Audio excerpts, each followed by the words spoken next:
Hello everyone, welcome back to my Aishi Diaries. Myself Aishi as a 10th grader. So in this video I will show you my random study vlog. So let's get start. तो आज के दिन की शुरुआत होती है मेरी maths से। मैं मैथ्स में लेक्चर देख रही थी आज, और ये लेक्चर में ट्रिग्नोमेट्री चैप्टर का देख रही थी। और इस चैप्टर को मैंने पढ़ लिया है, लेकिन मुझे अभी इस चैप्टर में कुछ नहीं समझ में आया है।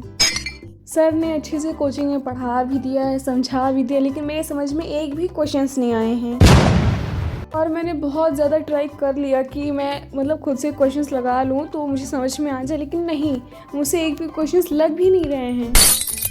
और अब मेरे पास सिर्फ लास्ट ऑप्शन बचा हुआ है इम्पॉर्टेंट क्वेश्चंस का, कि अगर मैं इम्पॉर्टेंट क्वेश्चंस लगा लूँगी तो फिर जो एक्सरसाइज में क्वेश्चंस हैं अगर मैं नहीं भी लगा पाऊँगी तो भी मेरा काम चल जाएगा। तो मैंने आज वही इम्पॉर्टेंट क्वेश्चंस के लेक्चर देखा था, और उसमें सर ने उसमें अच्छे से क्वेश्चंस को समझाए थे।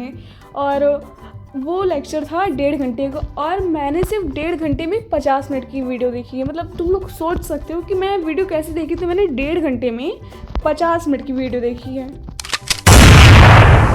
पता नहीं क्यों यार, मैंने सोचा था कि मैं छुट्टी में इस बार ट्रिग्नोमेट्री चैप्टर अच्छे से सॉल्व कर लूँगी, पूरा कवर कर लूँगी, कि मुझे कहीं से भी कोई भी क्वेश्चंस आए तो फिर मैं समझ जाऊँ, लेकिन मुझसे लग ही नहीं रहे हैं। और मैंने 1.5 घंटे में सिर्फ 6 क्वेश्चंस लगाए थे। 6 क्वेश्चन, तुम लोग सोच सकते हो, मैंने सिर्फ 6 क्वेश्चंस लगाए थे। लेकिन ऐसा नहीं कि 6 क्वेश्चंस मैंने छोटे छोटे लगाए थे, वो 1.5 पेज के थे। एनीवेज, फिर मैंने पढ़ा था साइंस में मुझे याद करना था प्रकाश का परावर्तन, फिजिक्स का फर्स्ट चैप्टर। तुम लोग को पता होगा ये मैं चैप्टर बहुत दिन से पढ़ रही हूँ। और भाई अब इस चैप्टर में थ्योरी ख़त्म हुई है, अब इसमें क्वेश्चन सॉल्व करने को आया है। और आज मैं किरण आरेख इसमें जो किरण आरेख होते हैं मैं उनको याद कर रही थी। और भाई ये किरण आरेख इतना टफ लग रहा है मुझे। सर ने बहुत अच्छे समझाया, लेकिन मुझे समझ में नहीं आया है। भाई मेरा दिमाग ही ऐसा है, मैं क्या करूँ। और उसके बाद फिर मैं फार्मूला याद करी थी।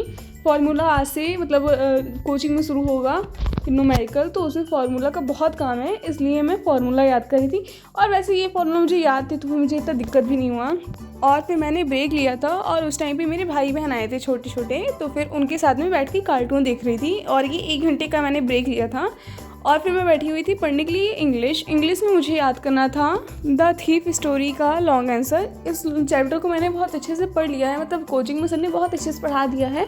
और भाई ये पहला चैप्टर है ऐसा जो मुझे बहुत अच्छे से समझ में आ गया है। पहला चैप्टर है, मैंने 3 से 4 चैप्टर पढ़ लिए हैं, लेकिन मुझे ये पहला चैप्टर जो समझ में आया है।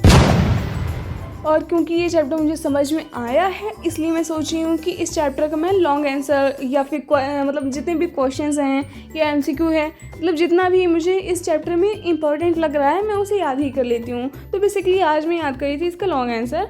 और सच बताऊँ तो ये लॉन्ग आंसर बड़ा तो था, लेकिन मैंने आधा याद किया था, और जितना भी मैंने याद किया उतना तो बहुत आसानी से मुझे समझ में आ गया था। और फिर मैं प्रैक्टिस भी कर रही थी कि अगर कुछ मिस्टेक हो जो मैं याद कर रही हूँ, अगर उसमें कुछ मिस्टेक हो तो फिर वो मुझे पता चल जाए।